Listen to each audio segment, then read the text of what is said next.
Assalamualaikum warahmatullahi wabarakatuh. Salam sejahtera bagi kita semua. Apa kabar anak-anakku kelas 8? Semoga kalian masih semangat mengikuti pelajaran dari rumah. Pada pembelajaran hari ini, Ibu akan membahas materi kaidah kebahasaan teks eksplanasi. Tujuan pembelajaran yang ingin kita capai dalam pelajaran hari ini yaitu 1.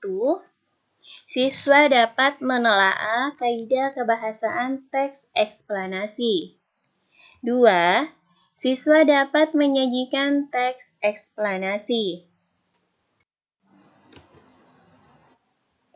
Ada 4 kaidah kebahasaan teks eksplanasi. Yang pertama, ada konjungsi. Konjungsi adalah kata penghubung antar kata, antar frasa, antar klausa, dan antar kalimat. Konjungsi biasa disebut juga dengan kata penghubung atau kata sambung. Ada 2 jenis konjungsi yang digunakan dalam teks eksplanasi. Yang pertama adalah konjungsi kausalitas. Adalah kata penghubung yang menyatakan sebab akibat. Contoh, sebab, karena, oleh sebab itu, oleh karena itu, sehingga. Yang kedua, ada konjungsi kronologis. Adalah kata penghubung yang menyatakan hubungan waktu. Contoh, kemudian, lalu, setelah itu, pada akhirnya. Kaidah kebahasaan yang kedua yaitu kata benda jenis fenomena. Artinya, teks eksplanasi langsung merujuk pada jenis fenomena yang dijelaskannya, yang bukan berupa persona. Kata ganti yang digunakan untuk fenomena itu berupa kata benda, baik konkret maupun abstrak. Contoh, demonstrasi, banjir, gerhana, kesenian daerah, pengangguran, kemiskinan, sampah. Yang ketiga, ada kata kerja pasif. Adalah bentuk kata kerja yang subjeknya dikenai suatu pekerjaan, garis miring tindakan, atau aktivitas. Kata kerja pasif ditandai dengan bentuk dasarnya berimbuhan. Di, ter, contoh, terlihat, terbagi, terwujud, dimulai, ditimbun, dilahirkan. Yang keempat, yaitu kata teknis atau peristilahan. Adalah kata-kata yang bersifat teknis atau khusus terkait bidang tertentu.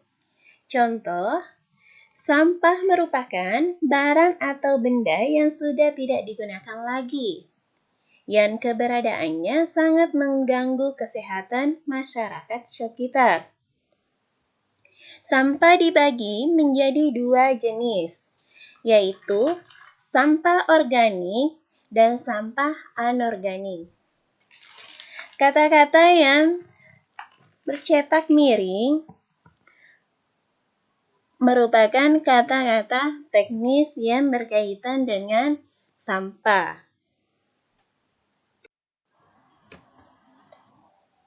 Ada 2 pola pengembangan paragraf teks eksplanasi. Yang pertama, yaitu pola kausalitas atau paragraf sebab akibat, sebaliknya paragraf akibat sebab.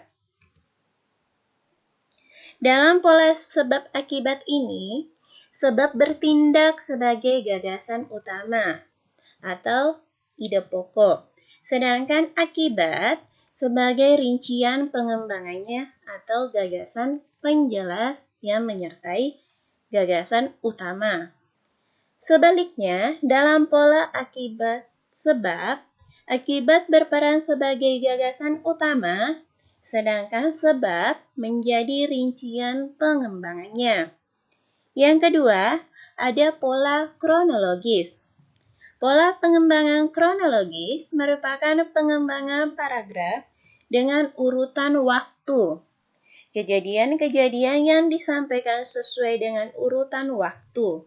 Contoh, dulu hingga sekarang, dari permulaan hingga selesai.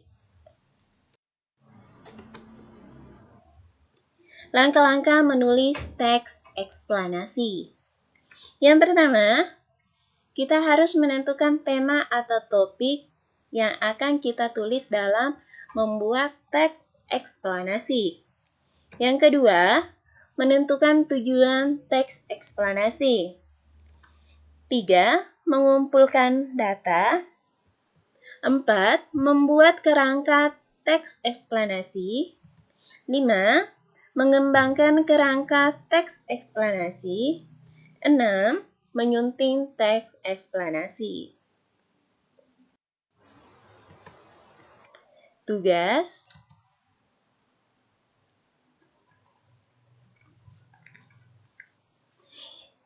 Dengan berakhirnya video pembelajaran hari ini, Ibu ucapkan mohon maaf apabila ada ucapan yang salah. Selalu jaga kesehatan. Wassalamualaikum warahmatullahi wabarakatuh.